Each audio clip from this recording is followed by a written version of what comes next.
Ang Barangay Pampanga ay matatagpuan sa ilalim ng mga bundok kung saan ang malamig na hangin ay patuloy na humahaplos sa buong taon. Parang ang hangin ay isang matagal ng kaibigan ng lupang ito. Hindi kailanman humihinto ang mga hangin, parang isang lulabay na dumadapo sa pagitan ng langit at lupa, bumubuo ng isang tahimik at malinis na kalikasan kung saan ang bawat isa ay namumuhay na parabang bahagi ng kalikasan. Ang malawak na mga palayan na may berdeng mga halaman ng palay at matabang lupa ay palaging nag-aanyaya sa mga dumadaan. Walang ingay mula sa lungsod, wala ring mga sasakyang dumadaan o malalakas na tunog ng busina. Tanging ang hangin, ang huni ng mga ibon, at ang tawanan ng mga batang naglalaro sa ilalim ng mga puno at nagtatakbo sa ilalim ng hating gabi ng araw ang maririnig. Sa gitna ng katahimikang ito, may isang batang lalaki na ang pangalan ay si Enzo. Tinatawag siya ng mga tao sa barangay na ang tanga na may ngiting puno ng pagmamahal. Si Enzo ay nakatira kasama ang kanyang ina sa isang maliit na bahay na malapit sa palayan, na may bubong na nipa na medyo luma na, ngunit laging puno ng tawanan mula sa kanyang ina.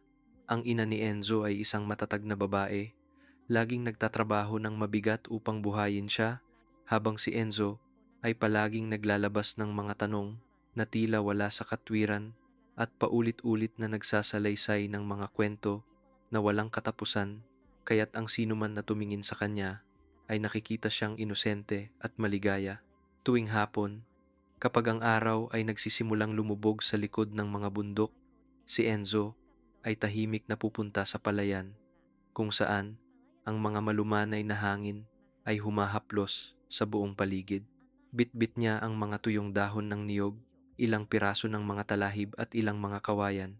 Nauupo siya at maingat na gumagawa ng isang saranggola. Isa itong libangan para sa kanya, ang tanging kasiyahan na natagpuan niya sa gitna ng tahimik ngunit mag-isa niyang buhay. Ang mga saranggola na gawa ni Enzo ay hindi katulad ng mga saranggola ng ibang tao sa barangay. May mga hugis na kakaiba, minsan mga hindi pantay na parisukat, minsan mga hugis na hindi maintindihan ng iba. Ngunit hindi inaalintana ni Enzo ang kakaibang hitsura nito. Alam lang niya na tuwing paliliparin niya ang saranggola sa langit, parang naroroon ang kanyang ama, kasabay ng hangin. Ang ama ni Enzo, isang mabait at masipag na lalaki, ay pumanaw nang siya'y bata pa sa isang malupit na bagyong dumaan. Ang bagyong iyon ay nagwasak ng mga puno, bahay, at pati na rin ang kanyang amang minamahal. Ngunit sa alaala ni Enzo, may isang imahe na hindi kailanman maglalaho. Ang imahe ng kanyang ama na may malalakas na mga kamay na tinuturuan siya kung paano magpalipad ng saranggola sa palayan. Sa isang hapon na may malamlam na hangin, tinuruan siya ng kanyang ama kung paano gumawa ng saranggola mula sa mga tuyong dahon ng niyog at kung paano itaas ito upang lumipad patungo sa asul na kalangitan. Ito ang tanging maganda at natatanging alaala na naiwan sa kanya tungkol sa kanyang ama. Simula nang pumanaw ang kanyang ama, hindi na tumigil si Enzo sa paggawa ng saranggola. Bawat hapon, gumawa siya ng bagong saranggola at palili pa rin ito para makipag-ugnayan sa kanyang ama, para madama na ang kanyang ama ay nandoon pa rin sa mga malumanay na hangin ng Barangay Pampanga. Bawat saranggola na lumilipad ay isang pananampalataya na ang kanyang ama ay patuloy na nanonood sa kanya, patuloy na nandoon sa kanyang tabi, kahit na nasa isang malalayong lugar. Alam ng lahat sa barangay na si Enzo ay isang batang iba. May mga taong naaawa sa kanya, may mga taong nang-iinis, ngunit hindi siya tinatablan. Laging may ngiti sa kanyang labi, isang ngiting tanga, ngunit puno ng kabutihan. Namumuhay siya sa isang mundo ng kanyang sarili, kung saan ang mga saranggola at ang mga hangin ay ang kanyang mga pinakamatalik na kaibigan. Hindi kailangan ni Enzo ang pagkilala o pag-unawa ng iba. Para sa kanya, ang mga saranggola ay lahat-lahat na ang ugnayan sa pagitan niya at ng kanyang ama, ang lugar kung saan ipinapaabot ang kanyang mga pangarap at mga hangarin. At patuloy lang, bawat hapon, si Enzo ay nauupo mag-isa sa palayan, hawak ang sinulid ng saranggola, nakatingin sa saranggola na lumilipad sa langit. Bawat saranggola ay isang pangarap, isang pag-asa, isang mensahe sa kanyang ama. At bawat saranggola na lumilipad ay nagdadala kay Enzo ng kaunting aliw, parang naroroon ang kanyang ama, sa hangin, sa asul na kalangitan, at sa bawat saranggola na lumilipad mataas sa kalangitan. Ang hapon na iyon, habang ang araw ay nagsisimulang lumubog sa likod ng mga bundok, ang gintong liwanag ng araw ay bumabalot sa buong kalangitan. Si Enzo ay nakaupo sa paborito niyang palayan, hawak ang isang saranggola na gawa sa mga dahon ng niyog. Dumaan ang malamlam na hangin, dala ang mga alon ng hangin sa ibabaw ng palayan, habang ang mga ulap ay dahan-dahang dumadaan sa asul na kalangitan. Sa tahimik na sandaling iyon, naalala ni Enzo ang mga salita ng kanyang ama na itinuro sa kanya mula pa sa kanyang kabataan, ang pangako na palagi niyang iniingatan sa kanyang puso. Hayaan mong dalhin ng hangin ang mga nais mong sabihin sa langit. Ito ang madalas sabihin ng kanyang ama tuwing magkasama sila sa pagpapalipad ng saranggola. Si Enzo, na may malambing na mata at matamis na ngiti, palaging nagsasabi na ang hangin ay isang tulay sa pagitan ng mga tao at ng mga bagay na malayo. Hayaan mong dalhin ng hangin ang mga saloobin na hindi kayang ipahayag upang ipadala ang mga pangarap at pagnanais sa mga lugar na hindi kayang abutin ng mata.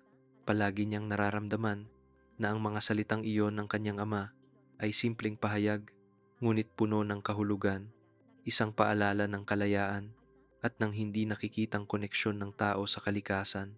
Ngunit sa araw na iyon, sa malawak na kalangitan ng hapon, napansin ni Enzo na may kakaiba. Nang pumunta siya sa hardin at maghanap sa lumang kahon ng kanyang ina, isang bagay na hindi niya alam ay nagpasiko sa kanyang isipan.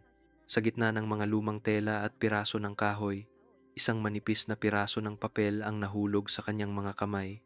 Sa papel na iyon, ang magulo at malabong sulat ng kanyang ama ay tumambad, ang mga salita ng kanyang ama na naglaho na kasabay ng panahon. Kung titigil ang hangin, ikaw ang magpapalit upang humipang muli. Ganito ang isinulat ng kanyang ama. Simple lang, ngunit ang mga salitang iyon ay nagpasakit sa puso ni Enzo. Binasa niya ito ng paulit-ulit, parang gusto niyang gawing bahagi ng kanyang isipan ang bawat salita, bawat pangungusap mula sa kanyang ama. Alam niya na hindi lang siya tinuruan ng kanyang ama kung paano gumawa ng saranggola, kundi pati na rin kung paano harapin ang buhay. Kung titigil ang hangin, ikaw ang magpapalit upang humipang muli. Isa itong pangako, hindi lang sa kanyang ama, kundi isang paalala sa lakas ng kanyang sarili, sa kakayahan niyang magpatuloy kahit walang ibang kasamahan, at ang hindi pag-give up sa kabila ng lahat ng pagsubok. Tumingin si Enzo sa malawak na palayan, kung saan ang hangin ay humahaplos sa bawat patak ng palay. Ngumiti siya at naramdaman ang isang bagong uri ng pag-asa sa kanyang puso.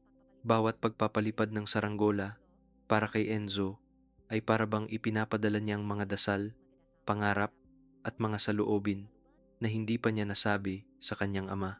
Ngunit sa araw na ito, napagtanto niya na ang bawat saranggola ay hindi lamang isang mensahe, kundi isang tulay mula kay ama, isang pangako na ipinasa ng kanyang ama sa kanyang puso.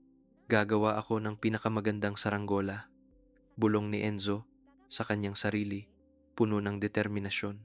Nais niyang ang saranggola na ito ay hindi lamang lilipad sa kalangitan, kundi dadalhin nito ang lahat ng pag-ibig at pagnanasa na nararamdaman niya para sa kanyang ama. Ito ay magiging isang espesyal na saranggola, hindi katulad ng mga dati niyang ginagawa.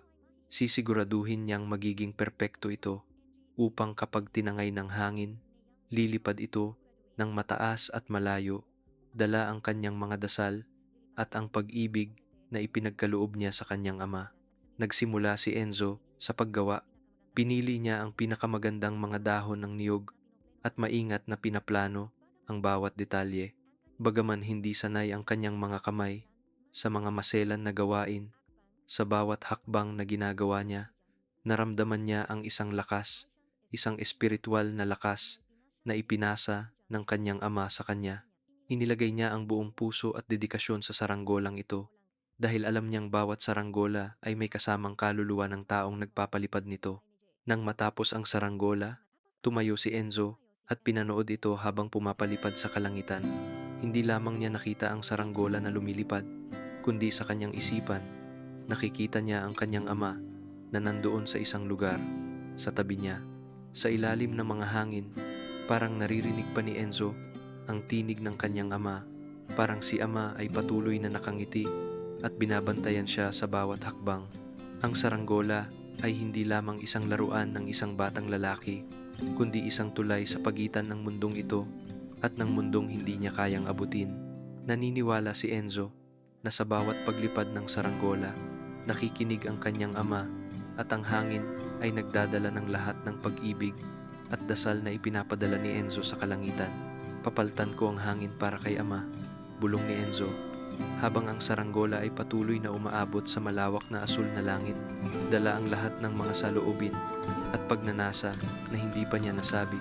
Ang Barangay Pampanga ay tulad ng bawat araw, tahimik at mapayapa, ngunit sa isang sulok ng baryo, ang mga bata ay patuloy na nagpapatawa at naglalaro. Para sa kanila, ang baryo ay isang malawak na palaruan kung saan maaari silang tumakbo, magtampisaw sa ilalim ng mainit na sikat ng araw. Ngunit may isang bagay na hindi kailanman nagbabago. Iyon ay kung paano nila tinitingnan si Enzo. Hindi naiintindihan ng mga bata kung bakit inilalaan ni Enzo ang buong hapon upang gumawa ng saranggola. Para sa kanila, ito ay isang pag-aaksaya ng oras. Minsan, kapag nakita nila si Enzo, binubuli siya nila. Ang mga biro at tawanan ay naririnig tuwing siya ay lumalapit. Tingnan nyo, ang tanga na naman gumagawa ng saranggola. Akala niya ba maririnig ng hangin ang mga salita niya? Sigaw ng isang bata, si Diego, habang tumatawa. Siguro iniisip niyang dadalhin ng hangin ang mga dasal niya sa langit. Ang tanga, sabi ng isang batang babae, si Mia, kasunod ng pagtawa. Ngunit si Enzo ay ngumingiti lamang at patuloy ang paggawa ng kanyang saranggola. Hindi siya apektado ng mga biro. Para sa kanya, ang mga saranggola ay lugar kung saan ipinapadala niya ang kanyang mga pangarap, isang mensahe para sa kanyang ama. Wala siyang pakialam sa kanilang pag-unawa o simpatiya dahil nasanay na siyang mabuhay mag-isa na may mga pag-iisip at damdaming iyon. Ngunit sa pagkakataong ito, may isang bagay na nagbago. Hindi lang dahil ito ay isang regalo para sa kanyang ama, kundi dahil may isang hindi inaasahang pangyayari na naganap na nagbago ng lahat. Sa hapon na iyon, ang hangin ay mas malakas kaysa dati. Mga itim na ulap ang dumating at ang malakas na hangin ay dumaan bigla sa palayan. Pinapalayas ang mga saranggola ng mga batang naglalaro. Isa-isa, ang bawat bata ay nagpumilit na hawakan ang kanilang mga saranggola, ngunit ang hangin ay sobrang lakas. Ang mga saranggola ay nabasag at ang mga bata ay nalungkot at sumuko, nagsimulang magbuntong hininga. Si Enzo ay nakatayo mula sa malayo, pinagmamasdan ang nangyayari. Hindi siya nagmadaling magtungo sa kanila, ngunit ang mga mata niya ay hindi maalis sa mga batang nahihirapan. Alam niya na dahil sa lakas ng hangin, hindi na makakalipad ang mga saranggola, ngunit alam niyang may magagawa siya. Ngumiti siya, tila may isang ideya na sumik sa kanyang isipan. Gamit ang mga kamay na bihasa, sinimulan ni Enzo ayusin ang mga nasirang saranggola ng mga bata. Maingat niyang tinanggal ang mga basag na bahagi, inayos ang mga kahoy na balangkas, at inugnay ang mga pira-pirasong kawayan at mga hibla ng niyog. Hindi niya magagawa ang mga saranggolang tulad ng dati nilang ginawa, ngunit sa mga kamay ni Enzo, ang mga bagong saranggola ay naging mga likhang sining. Hindi kaunti ang ganda. Nang matapos ang isang saranggola, tumayo si Enzo at hinatak ang pisi ng saranggola. Dahan-dahang pinapalipad ito sa kalangitan. Bagaman mas maliit at mas simpleng saranggola kumpara sa mga ginawa ng iba, tumaas ito ng mas mataas kaysa sa mga naunang saranggola. Sa isang mahiwagang paraan, pinapalo ng hangin ang maliit na saranggola na parang alam nito na may pagkakaiba sa paraan ni Enzo sa pagpapalipad. Bawat pag-ikot ng saranggola ay mahinahon at banayad, tila simbolo ng pasensya, ng paniniwala, sa mga bagay na hindi pa nakikita. Pinagmamasdan ng mga bata ang saranggola ni Enzo at isang hindi pangkaraniwang katahimikan ang bumalot sa kanila. Sa simula, hindi nila ito naintindihan, ngunit kalaunan, nagsimula silang magbago ng pananaw. Ang saranggola na ginawa ni Enzo ay hindi lamang isang laruan. Dala nito ang kahusayan, ang bahagi ng kaluluwa ng batang iyon na kanilang binansagan. At sa kanyang pagiging simple at tapat, nagawa ni Enzo na paliparin ang saranggola ng mas mataas. Isa itong patunay sa lahat ng kanyang pinaniniwalaan. Wow! Tumaas talaga ang saranggola ni Enzo, bulong ni Mia. Ang boses niya ay naging malumanay, hindi na tulad ng dati. Hindi ko akalain, umakyat nga. Hindi rin makapaniwala si Diego.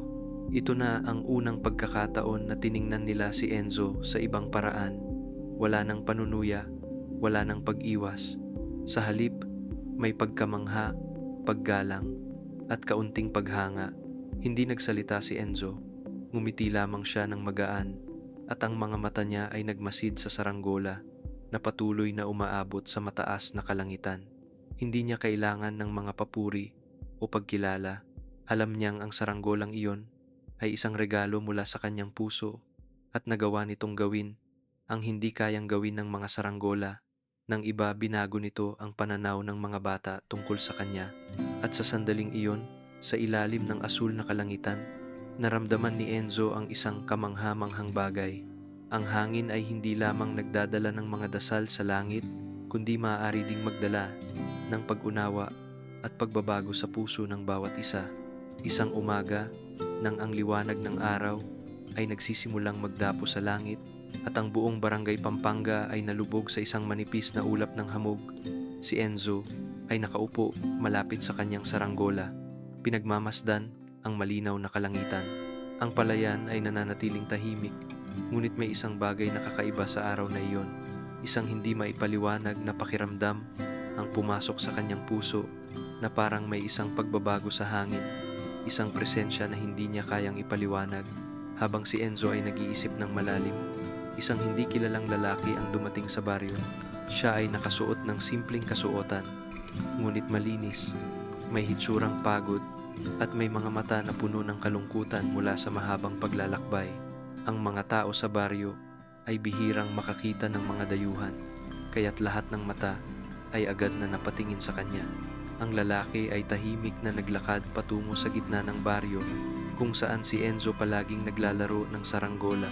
Kasama ng lalaki ang ilang tao mula sa baryo, ngunit kakaiba, hindi sila dumating upang magtanong o maghanap ng kakilala. Tumungo ang lalaki kay Enzo, tinitigan siya ng matalim, parang may hinahanap siya sa batang iyon. Ang mga mata ng lalaki ay kumikislap nang makita si Enzo, parang nakakita siya ng isang bagay na hindi nakikita ng iba. "Ikaw ba si Enzo?" tanong ng lalaki. Ang boses ay mabigat at puno ng kaunting kalungkutan. Tumingin si Enzo, hindi maintindihan kung bakit alam ng lalaki ang kanyang pangalan. Tumango siya, tahimik, habang ang mga mata niya ay nanatiling puno ng pagtataka. "May kwento akong nais ikwento sa iyo," ipagpatuloy ng lalaki. "Kwento tungkol sa iyong ama." Ang mga salitang iyon ay parang isang alon na sumabog sa puso ni Enzo. Tumayo siya, tumango, at naghihintay na magpatuloy ang lalaki. Ang kanyang mga kamay ay mahigpit na hawak ang pisi ng saranggola, parang nais niyang hawakan ang bawat salitang bibitawan ng lalaki. "Ang iyong ama, Enzo, ang nagligtas sa buhay ko," sabi ng lalaki, mabagal ang kanyang tinig. "Sa isang malupit na bagyo sa dagat, nang ako at ang aking grupo ay maipit, siya ang tanging tao na hindi natakot at nagligtas sa amin. Hindi siya nagdalawang isip at hindi siya natakot sa panganib ng bagyong iyon. Siya ang nagligtas sa akin mula sa kamatayan." Wala nang nasabi si Enzo, ngunit sa loob ng kanyang puso, isang emosyon ang sumabog. Madalas narinig ni Enzo mula sa kanyang ina ang kwento tungkol sa kanyang ama, ang mga araw bago pumanaw ang kanyang ama, ngunit ito ang unang pagkakataon na narinig niya ito mula sa isang tao na nasaksihan mismo ang sakripisyo ng kanyang ama. Ang mga salitang iyon ay nagbigay sa kanya ng mas malinaw na imahe ng kanyang ama at isang pakiramdam ng pride kahit na ang kanyang ama ay wala na. Dahil sa kabutihang iyon, ipinangako ko sa iyong ama na kung darating ang araw na matutuntun ko ang kanyang pamilya, ako ang pupunta at magsasabi sa kanila, ipagpatuloy ng lalaki. Ang mga mata nito ay naglalaman ng tapat na damdamin. Pagkatapos, inilabas ng lalaki ang isang lumang larawan mula sa kanyang bulsa at iniabot kay Enzo. Sa larawan, makikita ang isang lalaki at hindi nagdalawang isip si Enzo na ang taong iyon ay ang kanyang ama kahit hindi ganap na malinaw. Sa tabi ng kanyang ama, naroon ang lalaki, parehong nakangiti sa ilalim ng araw, hawak ang isang saranggola. Parang naglalaro sila ng saranggola sa bukirin.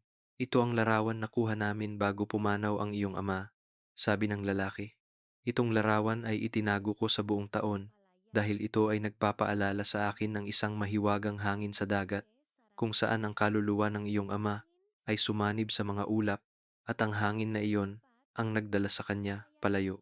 Tumingin si Enzo sa larawan. Ang mga mata niya ay malalim na nagmumuni. Nararamdaman niya ang lakas ng tinig ng lalaki, isang lakas na hindi madaling madama ng lahat. Hindi niya lubos na nauunawaan ang lahat ng sinabi ng lalaki.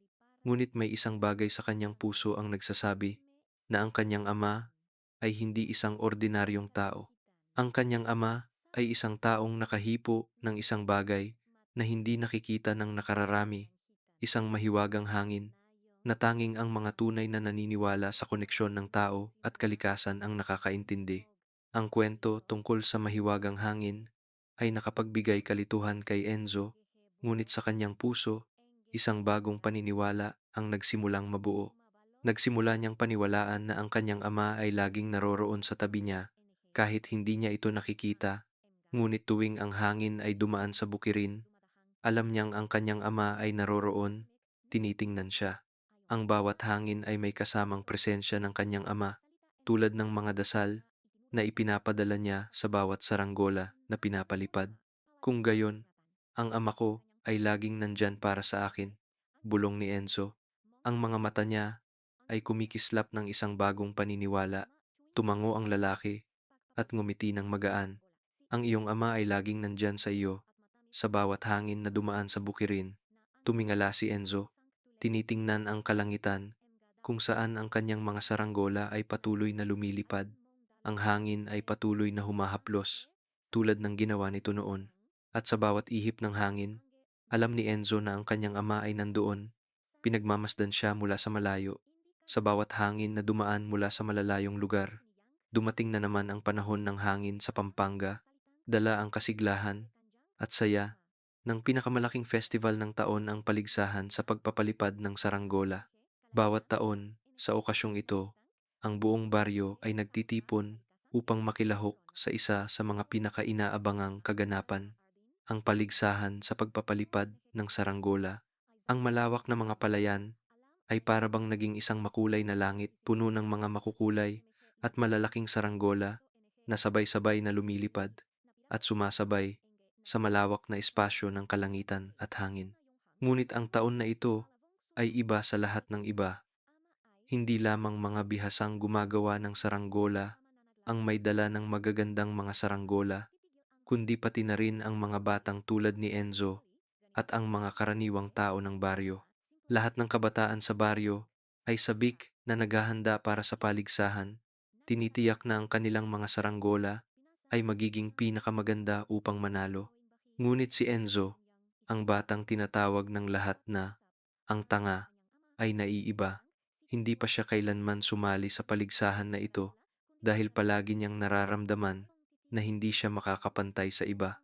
Ang kanyang mga saranggola, bagamat puno ng pagmamahal at malalim na kahulugan, ay hindi kasing ganda ng mga ginawa ng mga bihasang mang-uukit ng saranggola sa baryo. Ngunit sa pagkakataong ito, may isang bagay na nagbago sa puso ni Enzo. Nais niyang subukan, nais niyang patunayan na kahit ang isang luma at sirang saranggola ay kayang umangat sa kalangitan, tulad ng mga perpektong saranggola ng iba. Nais niyang gumawa ng isang bagay upang ipakita na ang saranggolang iyon ay hindi lamang isang laruan, kundi ang lahat ng kanyang nararamdaman, ang pagmamahal, ang pangungulila sa kanyang ama, at ang mga dasal na hindi kayang ipahayag. Kaya't nagsimula si Enzo sa paggawa ng kanyang saranggola. Hindi ito kasing ganda ng mga saranggola ng iba. Gamit ang mga tuyong dahon ng niyog na halos mga lawang, pinalitan ng mga luma at sirang mga pisi at mga kahoy na medyo may sira, ang saranggola ni Enzo ay masasabing hindi kaakit-akit, ngunit para kay Enzo, ito ay isang espesyal na saranggola. Ang bawat dulo ng pisi, ang bawat pagkumpuni ng mga kahoy, ay may kasamang alaala ng kanya at ng kanyang ama. Nang matapos ito, naramdaman ni Enzo ang isang uri ng pagkama-pride na hindi kayang ipaliwanag. Bagamat hindi ito perpekto, bitbit nito ang lahat ng kanyang lakas at pananampalataya. Dumating ang araw ng festival at dinala ni Enzo ang kanyang saranggola sa bukirin, kung saan ang iba pang mga saranggola ay inihahanda. Ang mga tao sa baryo ay nakatingin kay Enzo nang may pagkabigla at hindi maiiwasan ang mga tawa ng ilan nang makita ang saranggola ni Enzo. Hindi nila naiintindihan kung bakit siya magdadala ng isang luma at pangit na saranggola sa gitna ng mga makukulay at perpektong mga saranggola ng mga bihasang mang-uukit. Tingnan mo ang saranggola ni Enzo, para siyang nagdadala ng laruan kaysa sumali sa festival, sabi ng isang tao sa baryo na nagdulot ng mga tawa mula sa iba. Ngunit si Enzo ay hindi nagpaapekto. Ngumiti siya ng tahimik, hinawakan ng mahigpit ang pisi ng saranggola at inihanda itong paliparin. Alam niya na anuman ang mangyari, ang saranggola na ito ay may espesyal na kahulugan para sa kanya, at kung ito man ay makalipad, ito ay magiging isang tagumpay hindi lamang para sa kanya, kundi pati na rin para sa lahat ng nararamdaman niyang isinusuong nito. Sa isang malakas na hatak, pinaas ang saranggola. Kaagad, isang malakas na hangin mula sa dagat ang dumaan, parang naghintay lang sa saranggola ni Enzo. Ang luma at sirang saranggola na inaasahan ng lahat na agad lulubog ay biglang lumipad ng mataas, mabilis at matatag sa kalangitan. Ang hangin ay parang tinutulungan ang saranggola ni Enzo. Pinapalipad ito ng mas mataas kaysa sa lahat ng mga saranggola sa baryo. Ang mga tao sa baryo ay nakatambad sa kagalakan. Tinitingnan ang saranggola ni Enzo na lumilipad, naguguluhan sa nangyayari. Ano yun? Tanong ng isa sa baryo. Ang mga mata ay malaki, hindi makapaniwala. Ang saranggola ni Enzo, bagamat pangit at hindi perpekto, ay lumilipad ng mas mataas at mas mabilis kaysa sa mga magagandang saranggola. Para bang ang hangin ay nauunawaan ang kahulugan ng saranggola, parang naaalala ang lakas, pagmamahal at pananampalataya ni Enzo. Ang buong baryo ay nakatingin sa kalangitan, naguguluhan at namamangha sa nangyayari. Ngunit sa isang hindi inaasahang sandali, isang hindi inaasahang bagay ang nangyari. Ang malakas na hangin ay biglang nagbago ng direksyon at naputol ang pisi ng saranggola ni Enzo. Bagamat lumilipad ito ng mataas at matatag, bigla itong nag-alon at nawalan ng kontrol. Pagkatapos ay naglaho sa kalangitan, parang isang ibon na lumipad palayo. Ang mga tao na nakasaksi sa eksenang iyon ay tahimik, isang mabilis na sandali, ngunit sapat na para maramdaman ng lahat ang kabiguan ng saranggola, pati na rin ang pagkatalo nito. Si Enzo ay nanatiling nakatayo, nakatingin sa nawawalang saranggola. Isang bahagyang lungkot ang dumarating sa kanyang puso, ngunit pagkatapos, ngumiti siya. Huwag mong alalahanin, bulong ni Enzo sa sarili. Kahit mawala ang saranggola, nakalipad ito ng mas mataas kaysa lahat, at iyon ang tunay na mahalaga. Alam ni Enzo na kahit hindi siya nanalo sa paligsahan, nagawa niyang gumawa ng isang bagay na hindi niya inasahan. Ito ay nakalipad, dala ang lahat ng pagmamahal at pananampalataya na inilaan niya rito. At higit pa, ang saranggolang iyon ay nagbago sa pananaw ng buong baryo at sa mga simpleng bagay at maliliit na pananampalataya na may malalim na lakas.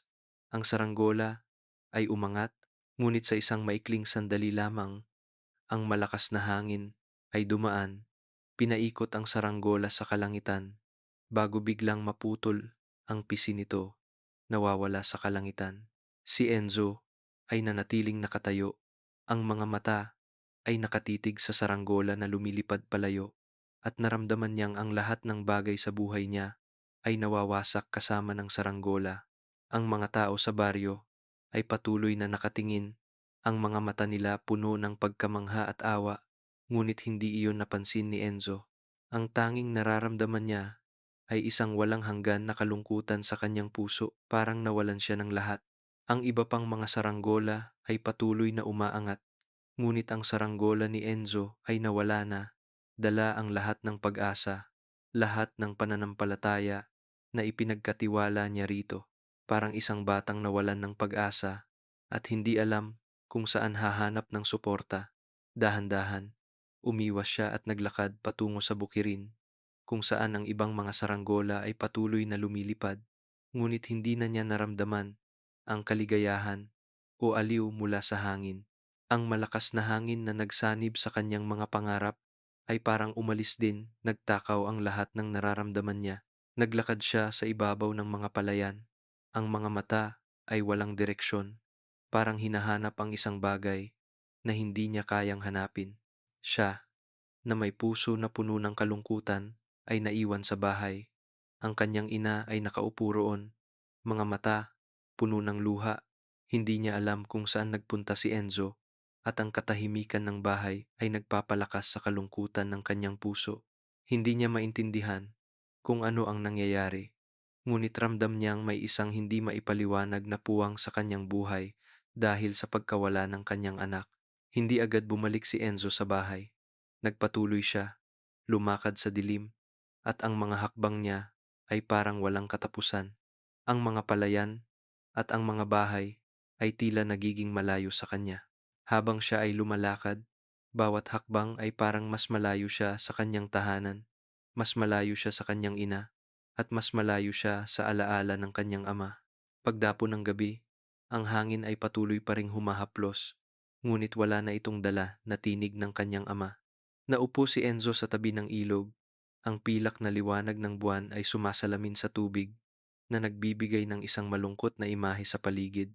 Pinapakinggan niya ang hangin na dumadaan sa bukirin at ang mahinang alon ng tubig sa tabi ng ilog, ngunit hindi na niya naramdaman ang pag-aaruga ng hangin na karaniwan niyang nararamdaman mula sa kanyang ama. Hindi na niya naririnig ang mga salitang nagpapalakas sa kanya mula sa hangin.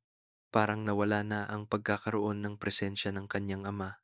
Ang hangin ay patuloy pa ring humahaplos, ngunit wala na itong dala na alaala ng kanyang ama. Hindi na siya nararamdaman ang koneksyon na dati nilang ipinagpasalamat sa bawat simoy ng hangin. Si Enzo ay tila nawalan ng bahagi ng sarili niyang pagkatao, tulad ng pagkawala ng saranggola na hindi lamang isang laruan, kundi isang piraso ng kanyang kaluluwa at isang sulyap ng pagmamahal na ipinadala niya sa hangin. Habang ang mga saloobin ay naglalakbay sa puso ni Enzo, hindi siya makapaniwala sa nararamdaman. Ang paligid ay pareho pa rin, ngunit siya ay nararamdaman na tila nawawala siya sa isang kalawakan na walang wakas at walang sino man ang makakatulong sa kanya. Sa bawat hakbang, lalo siyang napapalayo mula sa kanyang tahanan, mula sa kanyang ina, at mula sa kanyang ama. Papa, bulong ni Enzo sa dilim, ngunit wala ni isang sagot. Ang katahimikan ay sumakal sa kanya. Ang tanging nararamdaman ay ang paglimos ng kalungkutan at pagkabighani sa kawalan ng kanyang ama sa kanyang buhay. Tahimik siyang naupo sa tabi ng ilog, pinapakinggan ang hangin at ang alon, ngunit ang puso niya ay naglalakbay sa kalungkutan. Walang nangyaring magaan, wala nang nararamdamang aliw mula sa hangin. Ang mundo ay tila nagbago at wala nang kahulugan para kay Enzo. Pakiramdam niya ay parang siya ay natatangay sa dilim, hindi alam kung saan papunta at hindi alam kung paano makakabalik. Ngunit sa kabila ng lahat ng ito, may isang malabong pag-asa na patuloy na naglalakbay sa kanyang puso. Alam ni Enzo, kahit nawala na ang saranggola, kahit hindi nakasama ang ama, patuloy pa ring humahaplos ang hangin. At isang araw, marahil, dadalhin ng hangin ang mga salitang iniwan ng kanyang ama, at isang araw, darating muli ang mga mensahe na magpapaalala sa kanya ng presensya ng kanyang ama sa kanyang buhay. Isang umaga, nang ang unang sinag ng araw ay dahan-dahang sumayad sa mga bundok sa malayo, at ang buong baryo ay napuno ng isang malambot na liwanag, si Enzo ay lumabas ng bahay, tahimik na naglalakad sa mga pamilyar na daan. Hindi na siya nararamdaman ang bigat ng puso tulad ng kahapon, ngunit ang mga saloobin at kalungkutan tungkol sa nasirang saranggola at ang pagkawala nito ay patuloy na bumabagabag sa kanya. Alam niyang kailangan niyang maghanap ng isang bagay na magbibigay sa kanya ng layunin, isang bagay na makakatulong sa kanya na ayusin ang mga damdamin na naglalagablab sa kanyang puso. Habang naglalakad si Enzo sa isang malawak na palayan, kung saan ang mga hangin ay dahan-dahang humahaplos sa mga dahon ng damo, napansin niya ang isang batang babae na nakatayo sa tabi ng isang ilog, hawak ang isang piraso ng tela. Ang batang babae ay may malalaking mata, malambot na buhok na tinatangay ng hangin, at isang malumanay na postura. Hindi tulad ng iba pang mga bata sa baryo, hindi siya maligalig o maingay. Nakaupo siya sa tabi ng ilog, nakatingin sa langit, at dahan-dahang hinahaplos ang tela sa kanyang mga kamay. Si Enzo ay agad na naramdaman ang kakaibang presensya ng batang ito. Lumapit siya, puno ng kuryosidad. "Pasensya na, ano ang ginagawa mo?" tanong ni Enzo. Ang kanyang boses ay malumanay. Tumingin ang batang babae. Ang mga mata ay kumikislap ng kasiyahan, parang nakakita ng isang bagay na mahiwaga. Ngumiti siya at iniabot ang tela kay Enzo. Ipinakita ang isang piraso ng tela na kulay asul, isang piraso mula sa nasirang saranggola ni Enzo kahapon. "Nakita ko ito sa hangin," sagot ng batang babae ng magaan na tono, ngunit puno ng tiwala. "Narinig ko itong umaawit sa hangin." Nagulat si Enzo, hindi maintindihan kung anong ibig sabihin ng batang babae. Tumingin siya sa tela at pagkatapos ay sa batang babae. Pakiramdam niyang may naiintindihan siya, ngunit hindi niya kayang ipaliwanag. Alam niyang hindi lamang ang hangin ang nagdadala ng mga saranggola. Ito rin ay maaaring magdala ng tunog ng mga bulong na hindi naririnig ng karamihan. Ang batang ito, sigurado siya, ay nakakaramdam ng mga bagay na kanyang nararamdaman tungkol sa hangin. "Ako si Lira," sabi ng batang babae. Nang makita niyang nanatiling tahimik si Enzo, marahil ay nag-iisip tungkol sa sinabi niya. "Ikaw, anong pangalan mo?" "Enzo," sagot niya, habang patuloy na tinitingnan ang tela sa kamay ng batang babae. "Salamat at kinuha mo ito. Hindi ko akalaing may matira pa sa saranggola pagkatapos maputol." Ngumiti si Lira ng mahinahon. Pagkatapos ay dahan-dahan inilapag ang tela sa lupa. "Kung nais mo, matutulungan kita na ayusin ang saranggola. Alam ko kung paano gawin." Tumingala siya, ang mga mata niya ay kumikislap. Parang nais niyang ibahagi ang kanyang sariling mundo kay Enzo. Tumingin si Enzo kay Lira at isang bagong pakiramdam ang dumaloy sa kanyang puso. Si Lira, sa tingin niya, ay may alam tungkol sa mga bagay na madalas niyang pinapansin. "Talaga bang matutulungan mo ako?" tanong ni Enzo, hindi pa rin makapaniwala sa narinig. Ngumiti si Lira at tumango. "Tinuruan ako ng lola ko. Palagi niyang sinasabi, kung ang saranggola ay maputol, basta't magaling kang magtrabaho, maaari itong muling lumipad ng mataas." Sa tulong ni Lira, nagsimulang ayusin ni Enzo ang kanyang saranggola. Inilabas ni Lira ang mga piraso ng sinulid at karayom mula sa kanyang maliit na bag at nagsimulang maingat na magtahi ng mga pirasong tela na napunit. Ang kanyang mga galaw ay malumanay, tumpak, parang isang regalo na ginagawa niya para sa isang bagong kaibigan.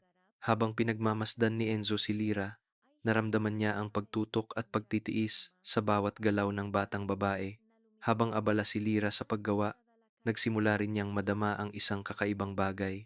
"Pwede mo bang turuan ako kung paano gawin iyan?" tanong ni Enzo. Ang kanyang boses ay puno ng kuryosidad. Huminto si Lira at tumingin kay Enzo. "Turuan ka? Sa totoo lang, natutunan ko lang na makinig sa hangin," sabi ni Lira. "Kapag nakikinig ka sa hangin, malalaman mong kung paano gumawa ng saranggola, kung paano paliparin ito, at minsan, malalaman mo kung kailan dadalhin ng hangin ang iyong saranggola." Nagulat si Enzo. Hindi niya akalain na ang pagkakaroon ng ganitong pag-unawa sa hangin ay isang paraan ng paggawa ng saranggola. "Paano ko kaya matututunan kung paano makinig sa hangin?" tanong ni Enzo. Ang mga mata ay kumikislap ng kuryosidad. Ngumiti si Lira ng magaan, pagkatapos ay tumayo. at hinila si Enzo patungo sa bukirin. Magsimula tayo. Ipapakita ko sa iyo kung paano makinig sa hangin. Pareho silang naupo sa ilalim ng isang puno habang ang hangin ay dahan-dahang humahaplos sa paligid. Pinikit ni Lira ang kanyang mga mata, huminga ng malalim at dahan-dahang nagsalita. Hindi ka maririnig ng hangin tulad ng tao, ngunit kung maghuhulog ka ng pansin, maririnig mo ang mga tunog nito, mga tunog na parang mula sa malayo. Minsan, maririnig mong humihinga, minsan naman, maririnig mong dahan-dahang humahaplos, parang ang hangin ay nag-aalo sa iyo.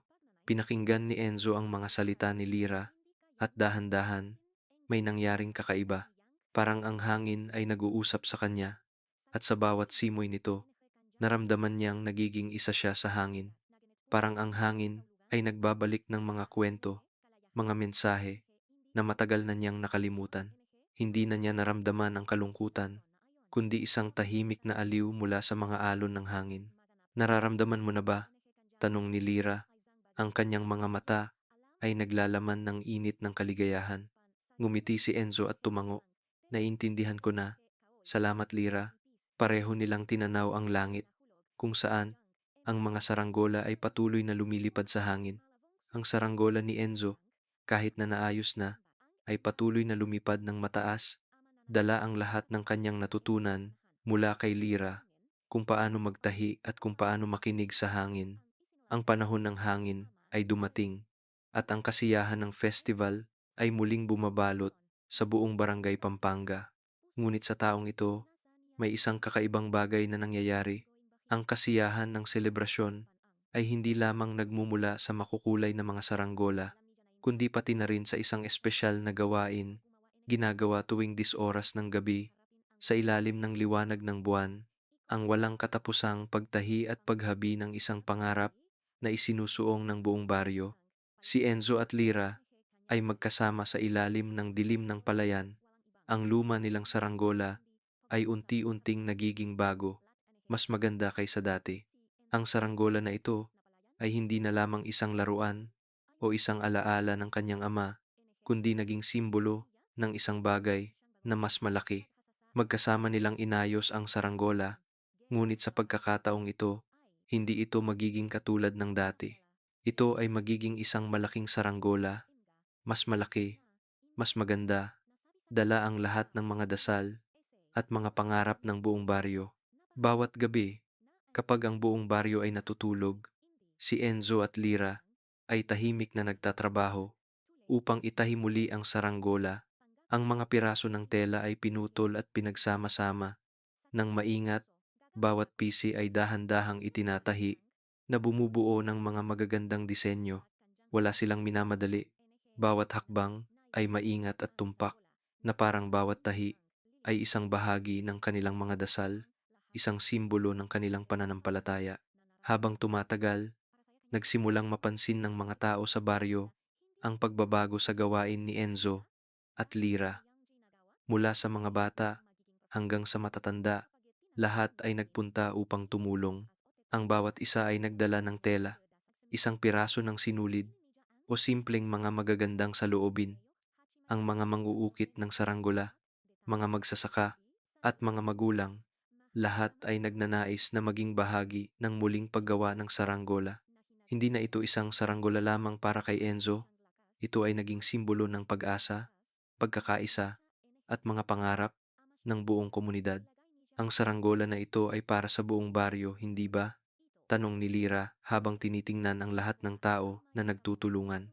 Ngumiti siya, ramdam ang init at pagmamahal na bumangon mula sa kanilang pinagsama-samang gawain. Tumango si Enzo, ang mga mata ay kumikislap ng bagong pananampalataya. Hindi lang para sa akin, kundi para sa lahat, sagot niya. Itataas natin ang saranggola na ito para sa lahat, para sa buong baryo. Ang bawat isa ay makakapagpadala ng kanilang pangarap sa kanya. Habang ang mga gabi ay dumaan, unti-unting nabuo ang saranggola. Ang mga tela ng iba't ibang kulay ay pinagdugtong upang bumuo ng isang imahe. Bawat piraso ng tela ay may kwento ng bawat tao. Ang bawat isa sa baryo ay may pangarap, maliit man o malaki. at ang lahat ng mga pangarap na iyon ay unti-unting ipinapahiwatig sa pamamagitan ng saranggola. Ito ay isang pangarap ng magandang panahon, masaganang ani, mga batang makakapag-aral, at higit sa lahat, ng pagmamahal at pagkakaisa. Isang gabi, nang halos tapos na ang saranggola, tumayo si Enzo at pinagmamasdan ang mga makulay na tela. Hindi lang siya nakatingin sa saranggola, kundi nakita niyang ang bawat piraso ng tela, bawat pisi, ay naglalaman ng mga pangarap, ng pananampalataya ng bawat tao sa baryo. Ang bawat tahi, bawat piraso ng tela ay hindi lamang material, kundi isang bahagi ng puso, ng pag-asa, at ng mga pangarap. Nagawa na natin ito, sabi ni Enzo kay Lira. Ang boses ay puno ng pagmamalaki. Tumingin si Lira kay Enzo, at pagkatapos ay tumingin sa malaking saranggola. Ito ay lilipad ng mas mataas kaysa sa lahat ng saranggola na ginawa natin dati, hindi ba? Ngumiti si Enzo. Oo, lilipad ito at dadalhin ang lahat ng pangarap ng buong baryo. Kinabukasan, nagsimula na ang festival ng pagpapalipad ng saranggola. Ang buong baryo ay nagtipon sa malawak na palayan kung saan ang bawat pamilya ay nagpalipad ng kanilang saranggola. Ngunit ang saranggola ni Enzo at Lira, ang malaking saranggola na ginawa nilang lahat, ay ang pinakamatinding saranggola sa lahat. Inangat ito sa kalangitan at kaagad, isang malakas na hangin mula sa dagat ang dumaan at tinulungan ang saranggola na umangat, umabot sa taas na hindi pa nararating ng iba, isang simbolo ng pag-asa at pananampalataya. Habang ang saranggola ay lumilipad, hindi lamang si Enzo at Lira ang tinitingnan ito, kundi ang buong baryo ay nakatingin sa kalangitan, ramdam ang himala mula sa saranggola. Bawat isa sa kanila ay naramdaman na ang isang bahagi ng kanilang pangarap ay naroroon. At si Enzo, sa kauna-unahang pagkakataon, naintindihan na hindi lamang siya nagpalipad ng saranggola para sa sarili niya, kundi para sa buong baryo, para sa lahat ng pangarap, mga pag-asa, at pagmamahal na isinusuong ng bawat isa. Ang hangin ay nagdala ng ating saranggola pataas, sabi ni Lira. Ang kanyang mga mata ay kumikislap sa liwanag ng araw. Pinanood ni Enzo ang saranggola na lumilipad. Ang puso niya ay puno ng aliw. Naiintindihan niyang hindi lang si ama, kundi ngayon, siya at ang buong baryo ay may isang pangarap, nagpalipad ng isang saranggola na magdadala ng mga dasal para sa mas maliwanag na kinabukasan. Dumating na ang pinakamalaking festival ng pagpapalipad ng saranggola sa buong taon, at ang hangin ng kasiyahan ay bumalot sa buong barangay Pampanga. Ang buong baryo ay nagtipon sa malawak na palayan kung saan ang mga makukulay na saranggola ay inihahanda, ang mga bata ay nagsisilbing kasayahan, habang ang mga matatanda naman ay nagkukuwento at nagtatawanan. Ngayong taon, may isang kakaibang pakiramdam na sumasalubong sa lahat, isang pakiramdam ng himala na tanging sa mga sandali ng ganitong selebrasyon lang nararamdaman. Si Enzo at Lira ay nakatayo sa tabi ng malaking saranggola, handang ihagis ito sa kalangitan. Ang saranggola na kanilang pinagtulungan ay hindi lamang isang simpleng laruan o isang alaala ng ama ni Enzo. Ito ay naging simbolo ng pananampalataya, pag-asa, at pangarap ng buong barangay Pampanga. Magkasama nilang ginawa ito, at ngayon, ito ay lilipad, dala ang mga dasal at pangarap ng bawat isa sa kanila. Sigurado akong lilipad ito ng mataas, sabi ni Lira. Ang mga mata niya ay kumikislap ng tiwala. Ginawa natin ito ng buong pagmamahal at pagsusumikap. Si Enzo ay ngumiti, ngunit sa kaloob-looban, may kaunting kaba. Hindi niya alam kung ang saranggola ba ay lilipad tulad ng inaasahan, kung magiging sapat ba ang hangin upang itaas ito. Ngunit sa pagtingin sa mga mukha ng mga tao sa baryo, naramdaman niya ang init sa kanyang puso. Kahit anuman ang mangyari, ang saranggola ito ay bunga ng sama-samang pagsisikap, isang simbolo ng pagmamahal at pagkakaunawaan sa buong baryo. Habang tinatanggap ni Enzo ang pisi ng saranggola, ang lahat ng tao sa paligid ay nakatingin. Ang buong paligid ay naging tahimik, parang ang buong baryo ay sabay-sabay naghihintay ng sandaling ito. Tumingala si Enzo, at muli niyang naramdaman ang koneksyon sa saranggola. Hindi lamang niya ito pinapalipad para sa sarili niya, kundi para sa buong baryo, para sa mga pangarap at pag-asa ng bawat isa. Dahan-dahang binitiwan ni Enzo ang pisi ng saranggola at iniangat ito sa kalangitan. Agad, isang malakas na hangin mula sa dagat ang dumaan, hindi tulad ng mga hangin na dumaan noon. Parang alam ng hangin na kailangan nitong itaas ang saranggola, parang isang matapat na kaibigan na handang magpalakas upang dalhin ang saranggola pataas. Lahat ng tao sa baryo ay napahinto, tinitingnan ang saranggola habang ito ay mabilis na umakyat sa langit. Ang hangin ay naging malakas at agad itinaas ang saranggola na parang matagal na itong hinihintay. Ang malaking saranggola ay tumaas ng mataas, mas mataas kaysa sa lahat ng ibang saranggola. Sa ilalim ng araw ng hapon, ang saranggola ay kumikislap, parang isang apoy, parang isang bituin sa malawak na langit. Ang lahat ng tao ay nakatingin sa kalangitan, hindi makapaniwala sa nakakabighaning tanawin. Ang buong baryo ay tahimik, parang lahat ay sama-samang nakatingin, nararamdaman ang himala ng sandaling ito. At pagkatapos, sa isang di inaasahang sandali, isang kakaibang bagay ang nangyari. Sa langit, sa pagitan ng mga puting ulap, isang hugis na mistiko ang nagsimulang magpakita, isang malabong imahe, ngunit malinaw na isang lalaki na nakatayo doon, nakatingin mula sa langit. Ang liwanag ay tumama sa kanyang imahe, kaya't ito ay naging mas malinaw. Ang mga tao sa baryo, naguguluhan at nagugulat, ay nagsimulang magtinginan, hindi makapaniwala sa kanilang nakikita. Ito, isang imahe ng tao, bulong ng isang babae. Ang mata ay hindi na kumukurap sa kalangitan. Siya, si ama ni Enzo, sabi ng isa. Ang boses ay punong-puno ng emosyon. Isa-isa, napansin ng bawat isa sa baryo. Ang imahe sa langit ay hindi iba, kundi ang ama ni Enzo. Ang mga ulap ay bumuo ng kanyang imahe. May mga mata ng kabaitan at isang ngiting puno ng init. Ang lahat ng tao ay naramdaman ang presensya ng ama ni Enzo. Parang siya ay naroroon, nakatingin at ngumingiti.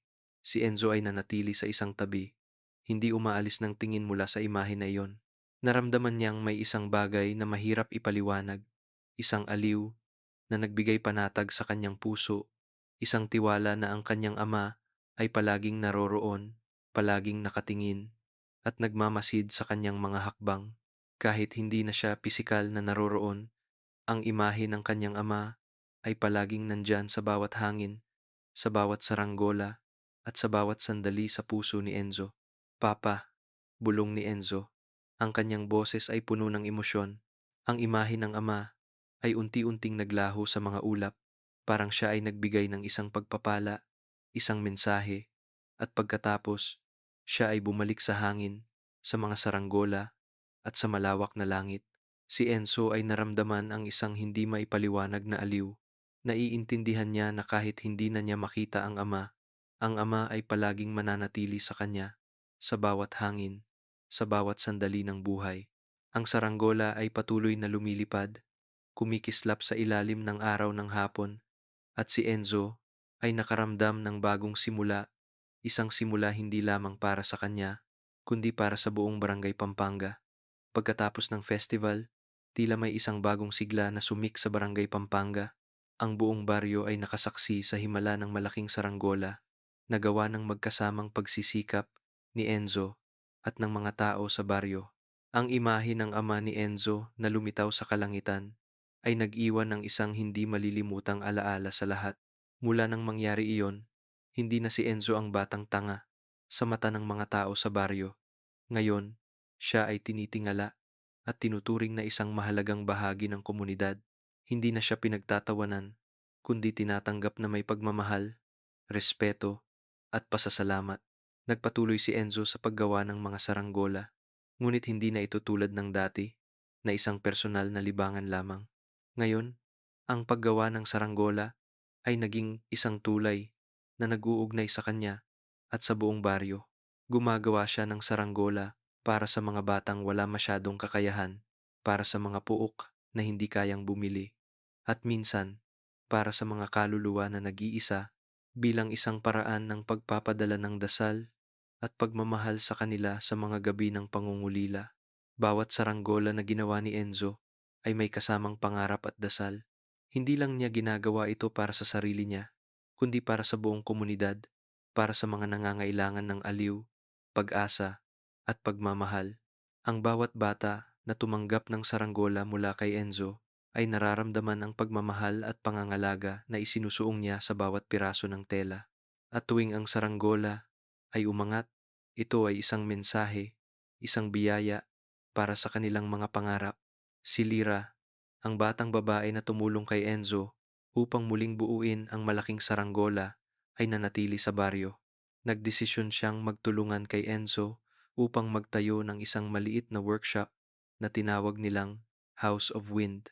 Dito, si Enzo at Lira ay patuloy na gumagawa ng mga saranggola, hindi lamang para sa kanilang kasiyahan, kundi upang maghatid ng kaligayahan at pag-asa sa mga tao sa baryo.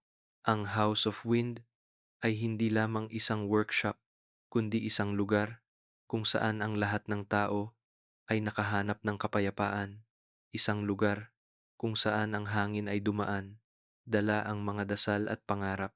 Araw-araw, si Enzo at Lira ay magkasama sa kanilang maliit na workshop, gumagawa ng saranggola, nagbabahagi ng mga kwento tungkol sa hangin, sa kalangitan, at sa mga pangarap. Tinuruan ni Lira si Enzo kung paano makinig sa hangin, kung paano maramdaman ang mensahe na dala ng saranggola.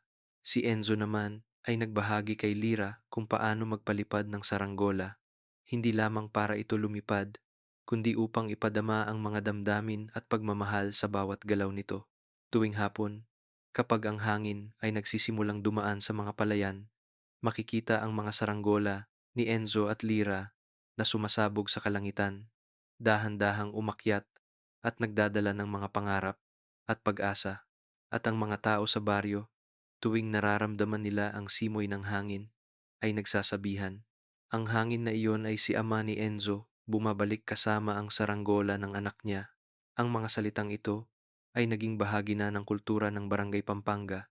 Tuwing ang hangin ay humahaplos, hindi lang nila nararamdaman ang kalamigan nito, kundi nararamdaman nila ang presensya ng ama ni Enzo, isang ama na laging nakatanaw sa kanyang anak, laging nagmamahal at nagtatanggol sa kanya, kahit hindi na siya pisikal na naroroon. Para kay Enzo, ang mga salitang ito ay hindi lamang isang aliw. Ang mga ito ay isang simbolo ng tiwala, isang koneksyon sa pagitan ng kanya at ng ama, at pati na rin sa pagitan ng kanya at ng mga tao sa baryo. Alam ni Enzo na kahit ang saranggola ay lilipad at maglakbay saan man, at kahit ang hangin ay magpapatuloy na dumaan, ang kalangitan ay palaging magiging bukas, at ang ama ay palaging naroroon sa bawat simoy ng hangin, sa bawat saranggola na lilipad. At sa puso ni Enzo, isang malaking pananampalataya ang patuloy na lumalago. Hindi kailanman magsasara ang kalangitan, kahit minsan ang hangin ay titigil at ang saranggola ay mapuputol, darating ang araw na muling magpapalipad ang hangin at ang lahat ng pangarap ay lilipad muli, kasama ang mga saranggola.